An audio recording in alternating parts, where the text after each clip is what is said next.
What's up, everybody, and welcome back into the Play the Fights on College Football show, our first ever G5 Game of the Week preview, and we have a great game in the G5 to preview this week. Boise State travels to play UNLV in Allegiant Stadium this weekend. These are two top opponents in the G5, two teams battling out for that last playoff spot, that 12th spot in the playoffs this year.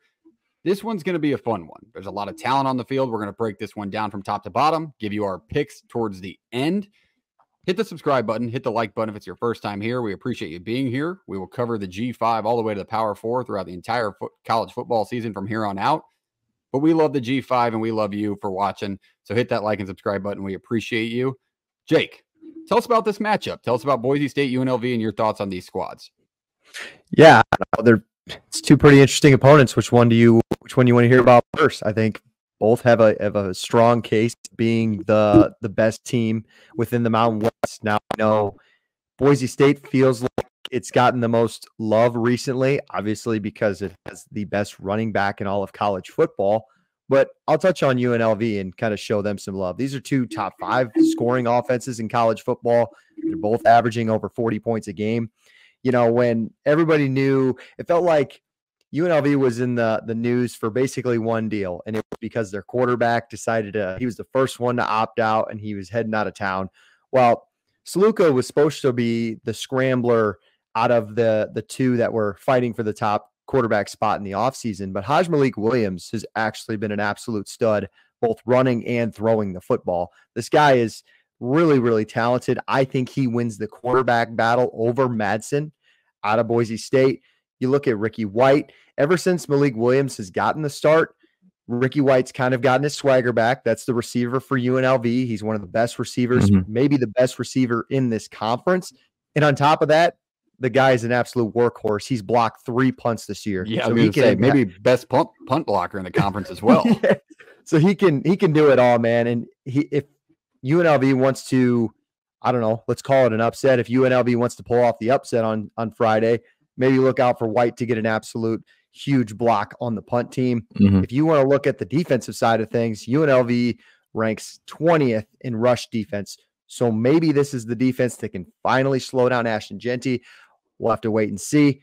Name to watch, Jalen Catalon, a safety who came from Arkansas and Texas. He was an absolute stud at Arkansas, transferred to Texas, was a high-rated transfer, battled through some injuries. Now he's at UNLV, and he is absolutely just throwing that defense around this year. So he's been great. I think you look at these two teams that want to run the football and they want to run it effectively. And you have Ashton Jeanty, the best running back in the country, probably going to win the Heisman if he keeps up the pace he's been going. And then to back him up, if he's healthy, Sire Gaines has missed the last 3 games with a knee bugging him. If he gets back this week, that just adds another weapon because he was pretty explosive in his time playing this season. So that'd be a big add back. He's listed as questionable, so I don't know if we're going to get him. But this is the second best rushing offense in the country for a reason in Boise State. So you're asking a lot from that UNLV defense who has the talent to stop it, as Jake mentioned.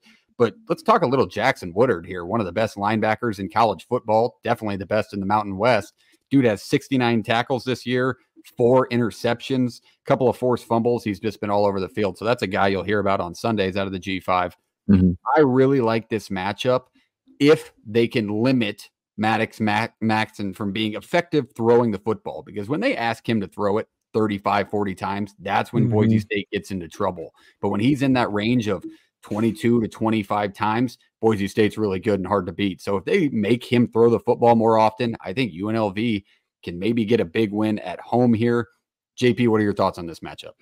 Yeah, I think coming into the year, I think we were looking at the American with the possibility of a Memphis, a Tulane, and some others sprinkled in where you were looking at they had the best shot probably to get a G5 appearance. And if you were looking outside of that, it was a Boise State, right?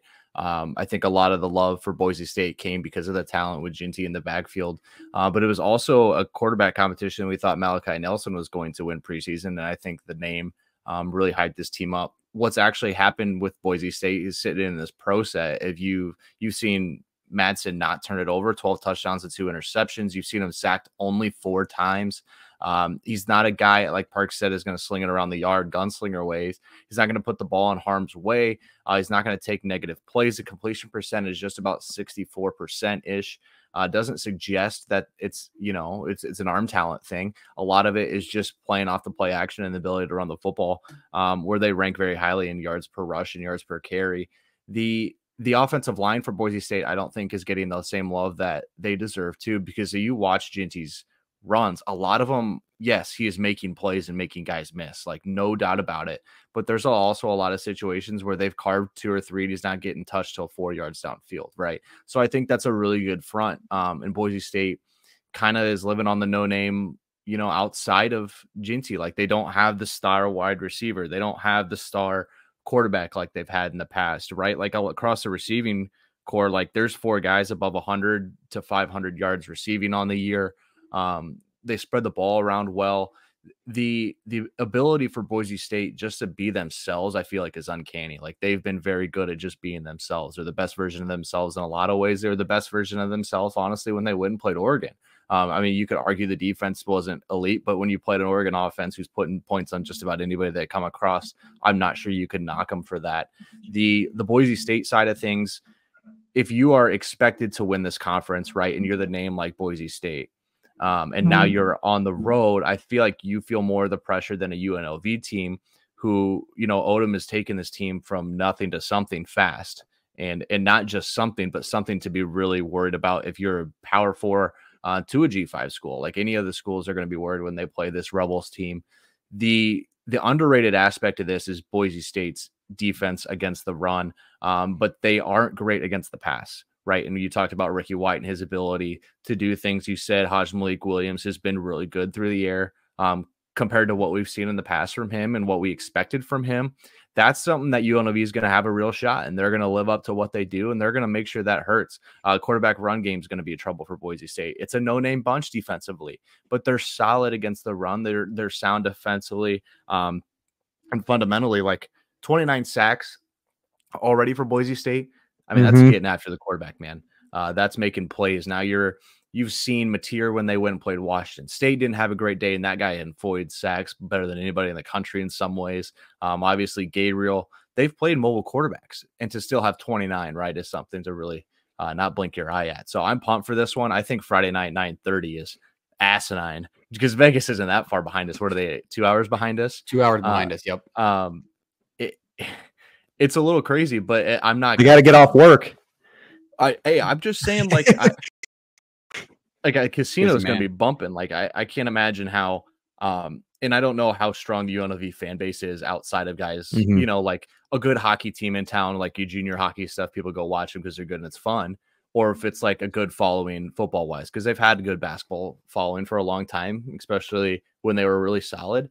But it's one that I feel like this is going to be a lot of fun to watch, right? Like it's just one of those Mountain West games that gives the conference a great name that it has in a lot of ways. And these two teams have been at the forefront of that the last couple of years.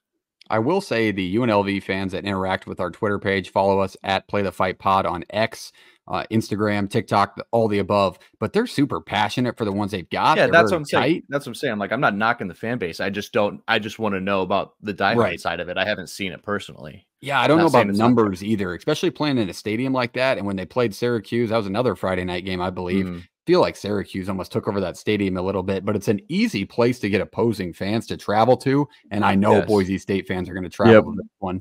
I think another quick mention in this matchup is you probably think, Boise State is a team that runs the ball a ton.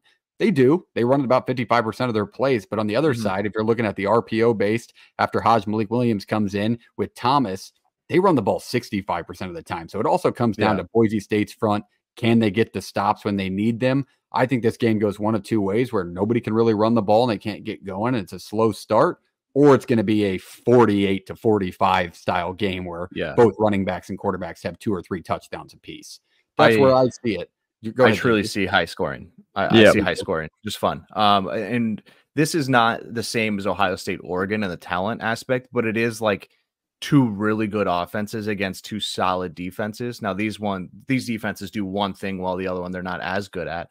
But we've seen that collegiate offenses, when they're really buzzing, are better than collegiate defenses when they're really buzzing. So definitely lean towards the offenses in this one, especially with just the sheer talent.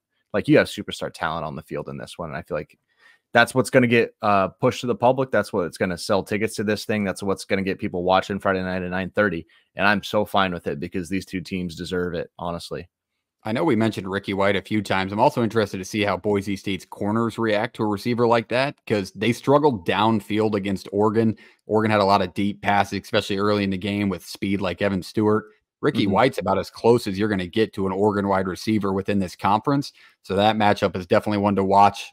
It's a G5 fun one for a reason. It's the game of the week for a reason. This one, you must have eyes on it Friday night late. Yeah. Let's give score predictions. The line, I believe I saw was 3.5 live on Wednesday night when we're recording this, but I have 2.5 up there. Either way, Boise's the favorite. Jake, give us your 64.5 over under. 64.5 is up there. There's going to be some points. Under Danielson so far, this Boise State team feels like the old Boise State teams. They don't slip up where they shouldn't. They come ready to play. This is a huge game. Guys, let's not forget, we're not that far removed when Boise had to travel to UNLV for the Mountain West title last year and absolutely slapped them at home. So I think this team is even better than last year's team, and you could argue that UNLV team might be better than this year's team with Jaden Mavia and all that, all those other weapons. So I'm taking Boise State, and I think they're going to win comfortably. I don't think they win easy, but comfortably by 10 points. I think they get this done on the road. And this really does feel like they are separating themselves from the pack from a lot of G5 schools. I know Navy and Army are kind of still in the mix, but I think Boise is still your front runner. JP. Yeah, absolutely. I'm going to go Boise State here as well. I'm going to go like a 38-31. I think this goes over. I think both offenses get theirs, and it's just maybe who has the ball less or one less turnover wins this one. But I'm ready for fireworks on both sides of football. It'll be one. I really don't care who wins the football game. I'm going to be pumped either way, but I am excited to see it. Definitely must-see TV. In my mind, I just see it going one way, and that's I don't know if UNLV can get enough stops. Same thing with Syracuse, where it came down to the wire. You watch Kyle McCord and that offense sling it around the yard. I don't think Matson's going to be able to do the same, but I think Jeanty can carry the ball enough late in the game after they wear down this UNLV offense. Boise State's offensive line has been just absolutely elite this year.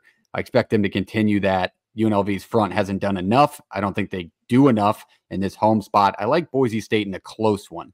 I think the line's in a perfect spot. I like them in a 45-42 style game where Boise State trails late and that last drive kind of puts it away. That's where I see this one. It's still going to be must-see TV. High scoring from all three of us. Boise State getting the win. That's a unanimous decision. Everybody has Boise State winning and covering. Yes. Oh, God. All right. That's good news, Rebel fans. If you're in here and you're mad that we all picked them, that is good news. You never want to see that. But we appreciate you being here. Check out our full show. We already recorded it, so you can watch the live recording under our live tab, and then check it out Wednesdays at 6:30. We'll be back for another G5 preview next week. Shout out to our great partner at No Rivals, shopnorivals.com. Use the code PTFS at checkout for free shipping on any premium collegiate headwear you can find. Jake, what should they do to our channel? Remind them. Like, comment, subscribe. Do all of those things. Drop a score prediction below. And if you hit it on the nose, we'll send you a free cap from our friends at No Rivals. So that's a free offer out there. Free cap from our friends at No Rivals. We won't pay shipping because we're going to use the code. But drop a score prediction below for this matchup. If you hit it on the nose, we'll send you a No Rivals cap. One prediction, one person. So first of the game. Drop that comment today. We appreciate you being here. We will see you next week. Jake, take us out. Let's play it.